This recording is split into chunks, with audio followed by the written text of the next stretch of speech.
பூஜ்யாய ராகவேந்திராய சத்யதர்மரதாய ச பஜதாம் கல்பவ்ருக்ஷாய நமதாம் காமதேனுவே கிருஷ்ணாய வாசுதேவாய தேவகி நந்தனாய ச நந்தகோபகுமாராய கோவிந்தாய நமோ நமஹ. ஐந்தாவது வேதம் என்று போற்றப்படும் மகாபாரதம் பார்த்து வருகிறோம். பாண்டவர்களுக்கு நியாயமாக சேர வேண்டிய ராஜ்யத்தை பெற வேண்டி பலமுறை கேட்டும் அவர்கள் ஊசி முனை இடம் கூட தர தயாராக இல்லை அப்படின்னு செய்தி வந்தும் கடைசி முயற்சியாக பகவான் கிருஷ்ணனை வேண்டி நீ தூதுவனாக சென்று ராஜ்யத்தை பெற்றுத்தர வேண்டும் என வேண்ட, எப்படி கேட்டாலும் நிச்சயம் அவர்கள் ராஜ்யம் தரமாட்டார்கள். இருந்தாலும் அவர்கள் அதர்மவாதிகள் என்பது இந்த உலகத்திற்கு தெரிய வேண்டும். அதற்காக நிச்சயமாக தூதுவனாக செல்கிறேன் என்று பகவான் கிருஷ்ணன் ஒப்புக்கொண்டு நேராக சென்றான். தடபுடலான வரவேற்புகள் நேராக திருதராஷ்டிரனிடம் சென்று, ஏன்னா அவன் இயற்கையிலேயே நல்லவன். புத்திர வியாமோகத்தினால் வேறு வழியே இல்லாமல் அந்த நால்வர் சொல் பேச்சு கேட்டு அதர்மத்திற்கு துணையாக நிற்கிறான். காரணம், தன் பிள்ளை நன்றாக இருக்க வேண்டும் என்கின்ற ஒரே காரணம் மட்டுமே. இப்போ என்னாச்சு, நீ செய்தது எந்த அளவிற்கு வந்து இருக்கிறது அப்படின்னா, உன்னுடைய குலத்தையே நாசம் செய்யும் அளவிற்கு வந்து விட்டது. எத்தனை அதர்மங்கள் இந்த சபையில் அரங்கேறி இருக்கிறது திருதராஷ்டிரா, அது அத்தனைக்கும் சாட்சி பூதமாக நீ இருந்திருக்கிறாய் அப்படின்னு சொல்லிட்டு திருதராஷ்டிரன் செய்த தவறுகளை சுட்டி காட்டி பகவான் கிருஷ்ணன் உபதேசித்தான்.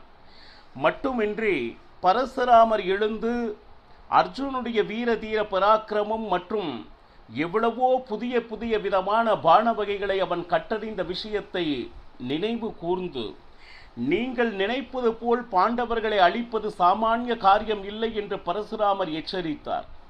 கண்வ ரிஷிகள் நாரதர் அவரவர் பங்குக்கு நிறைய உபதேசங்களை ஒரு குழந்தைக்கு சொல்வது போல துரியோதனாதிகளுக்கு சொல்லியும் ஆனால் எந்த ஒரு விஷயத்திற்கும் செவிமடுக்கவில்லை.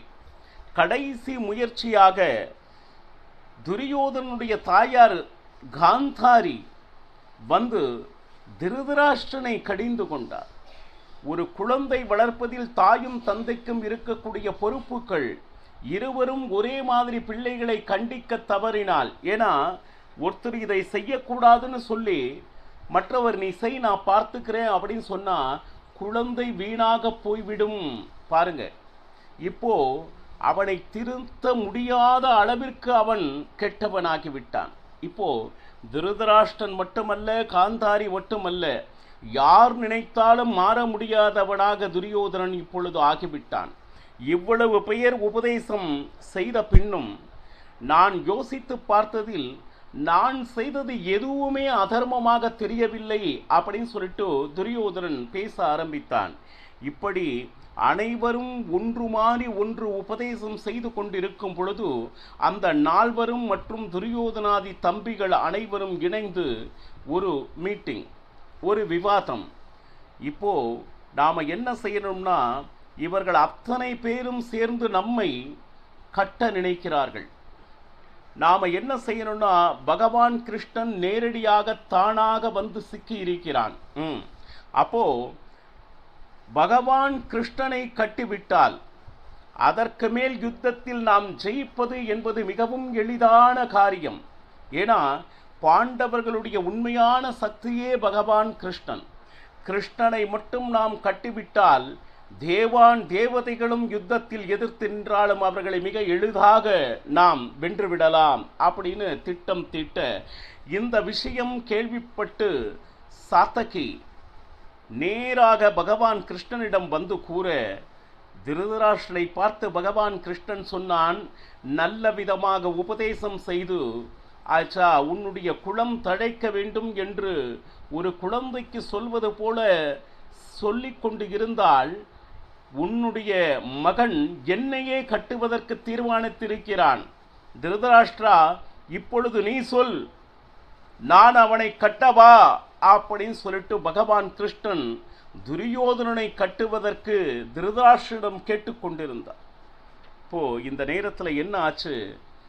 யார் யாரை கட்டுவது என்கின்ற பேச்சுவார்த்தை நடந்து கொண்டிருக்கும் போது பகவான் நினைத்தான், அவன் சாமானியன் அல்ல, அகிலாண்ட கோட்டி பிரம்மாண்ட நாயகன், இந்த உலகத்தை தன்னகத்தே கொண்டவன், அனைத்தும் அவன் வசமே இருக்கிறது, அவனே அனைவரையும் இயக்குபவன் அப்படின்னு சொல்லிட்டு அந்த சபையில் தன்னுடைய விஸ்வரூப தரிசனத்தை காண்பித்தான். ஆனால் அந்த தரிசனத்தை எல்லாரும் பார்க்க முடிந்ததா அப்படின்னா, பாவத்தையே செய்த ராஜர்கள் அங்கு சூழ்ந்தார்கள். அவர்களுக்கு வெறும் வெளிச்சம் தந்ததே தவிர அங்கு இருப்பது பகவான் அப்படின்னு சொல்லிட்டு அவர்களால் பார்க்க முடியவில்லை. பகவானே நின்றிருந்தாலும் அவனை பார்க்கும் சக்தியை அவன் தர வேண்டும். இந்த சாமானியமான பாவம் செய்த கண்களால் பகவானை அவளை எளிதில் தரிசித்து விட முடியாது. அங்கு சாதகர்கள் இருக்கிறார்கள். பீஷ்மாச்சாரியார், துரோணாச்சாரியார், காந்தாரி, விதுரன், இப்படி இத்தனை பேர் ஏதோ சபையில் துஷ்ட சக்திகளுக்கு உள்ளே இருந்தாலும் அவர்கள் நிஜமாலுமே பகவானுடைய பக்தர்கள். அதனால் அவர்களுக்கு அற்புதமான தரிசனம் கிடைத்தது. அவர்களுக்கெல்லாம் ஆனந்தம். ஏன்னா பகவானுடைய தரிசனம் ஒருவருக்கு கிடைக்கிறது என்றால் அதை விட ஒரு பேரு என்ன இருக்க முடியும்? கொஞ்சம் நினைச்சு பாருங்க. இப்போ இந்த நேரத்தில்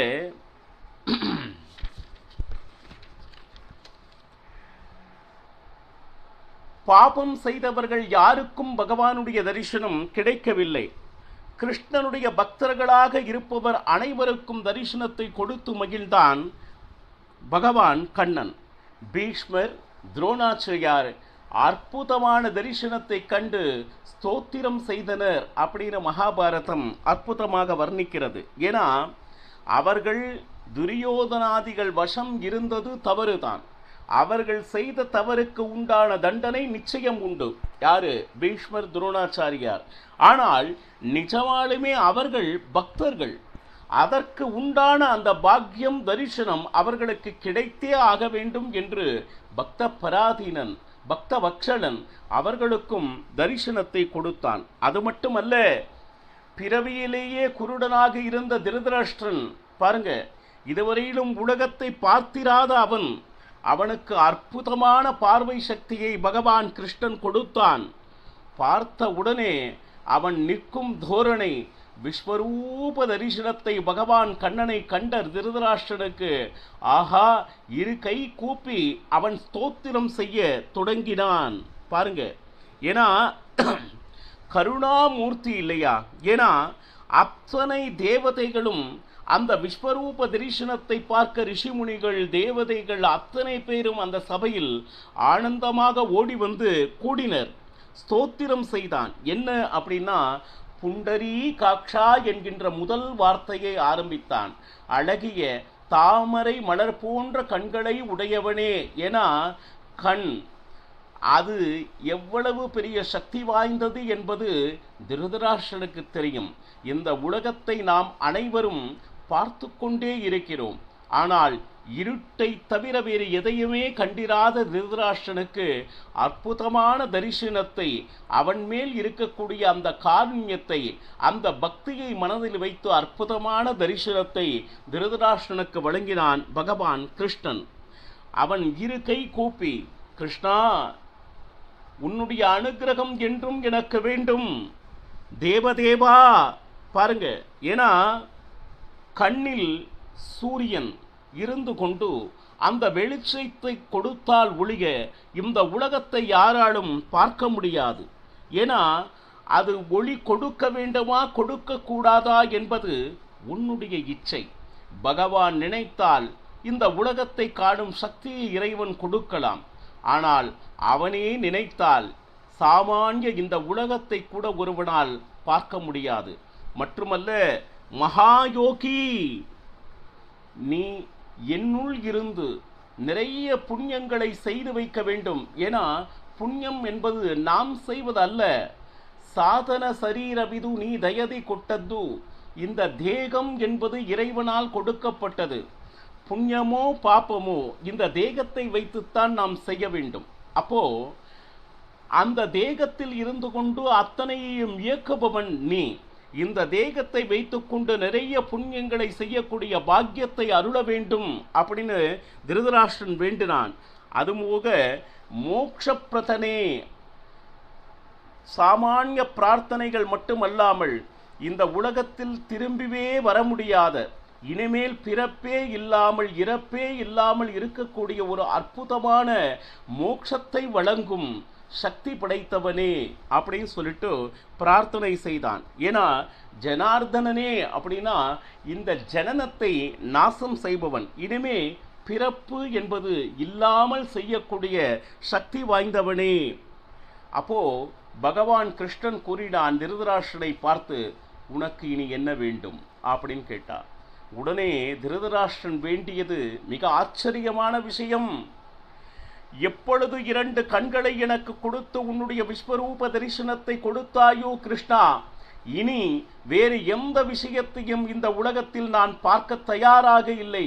தயவு செய்து என்னை மீண்டும் குருடனாகவே மாற்றிவிடு என்பதை வேண்டினார். பாருங்க, திருதராஷ்டிரன் நிஜமான பக்தன் என்பதற்கு இதைவிட வேறு நிரூபணம் ஏதாவது உண்டா? அவனை பார்த்து அவனை அனுபவித்த இந்த கண்களுக்கு வேறு எதையும் பார்க்கும் ஆசை இல்லவே இல்லை அப்படின்னு திருதராஷ்டிரன் வேண்ட. பாருங்க, உன்னை பார்த்த கண்கள் இந்த ஜெகத்தை பார்க்க விரும்பவில்லை. உடனே மீண்டும் அவனை குருடனாக்கினான். அவன் நினைத்தால் நிமிஷ நேரத்தில் இந்த உலகத்தை காண்பிப்பதற்கு உண்டான கண்ணில் சூரியனை வைத்து வெளிச்சத்தை காண்பிக்கவும் வல்லன். அதே போல அந்த கண்ணில் இருக்கக்கூடிய அந்த சக்தியை எடு என்று சொன்னால் அதையும் கண நேரத்தில் எடுக்க வல்லவன் பகவான் கிருஷ்ணன். அவனால் செய்ய முடியாதது அப்படின்னு என்ன இருக்கு? பூமி நடுங்கியது, சாகரம் என்ன சொல்லுது, கடலில் நீர் பொங்க ஆரம்பித்தது. இப்போ இந்த நேரத்தில் பாருங்க, அனைவரும் கண்டு ஆனந்தப்பட்டார்கள் என்பதை அறிந்த பகவான் கிருஷ்ணன் மீண்டும் பழையபடியே பகவான் கிருஷ்ணனாக ஆனான்.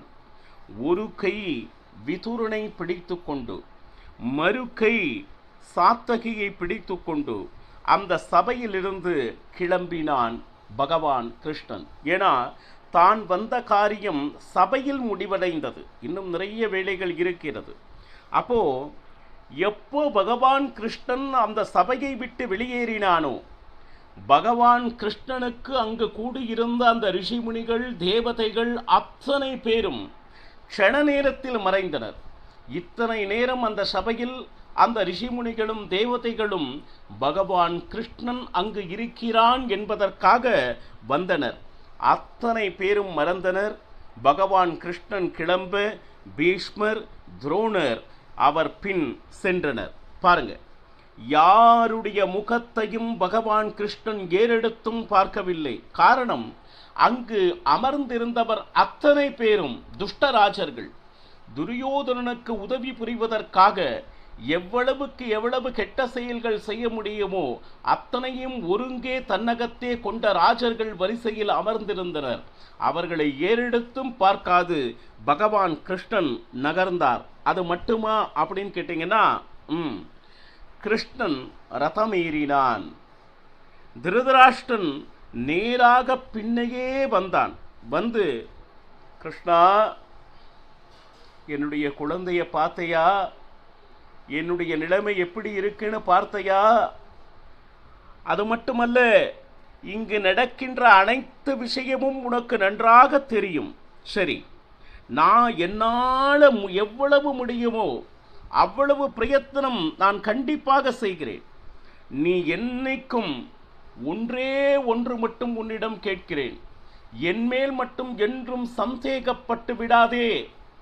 நான் என்றும் உன்னுடைய பக்தன், அதில் எந்த விதமான சந்தேகமும் இல்லை. பாண்டவர் பக்கம் கொஞ்சம் கூட கெட்ட எண்ணம் அப்படிங்கிறது என்கிட்ட இல்லவே இல்லை.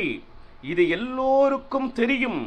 பாருங்க, இவ்வளவு சொல்றானே தவிர, முடிந்த அளவுக்கு பிரயத்தனம் செய்கிறேன் என்று சொல்கிறானே தவிர, நிச்சயமாக பாண்டவர்களுக்கு ராஜ்யத்தை தருகிறேன் என்கின்ற ஒரே ஒரு வார்த்தை திருதராஷ்டிரனிடம் இருந்து வந்ததா அப்படின்னு கேட்டா இல்லை. காரணம், அந்த வார்த்தையை வரவிடமாட்டான் பகவான் கிருஷ்ணன். ஏன்னா பகவான் கிருஷ்ணனுடைய மனதில் இருப்பது என்ன என்றால், யுத்தம் நடந்தே ஆக வேண்டும். அப்படி பார்த்தா இத்தனை பேர் உபதேசம் செய்தார்களே, அதை கேட்டு துரியோதனன் ஏன் திருந்த மாட்டானா? திருந்த விடமாட்டான் கண்ணன். பாரு, அந்த நல்ல புத்தியை கொடுப்பதும் அவனே, வரவிடாமல் தடுப்பவனும் அவனே. அனைத்திற்கும் சூத்திரதாரியாக இருந்து இனி எந்தெந்த காய்களை எப்படி எப்படி நகர்த்துகிறான் என்பதை நாளையும் பருகலாம். சர்வம் ஸ்ரீ கிருஷ்ணார்ப்பணமஸ்து. ஹரே ஸ்ரீனிவாசா.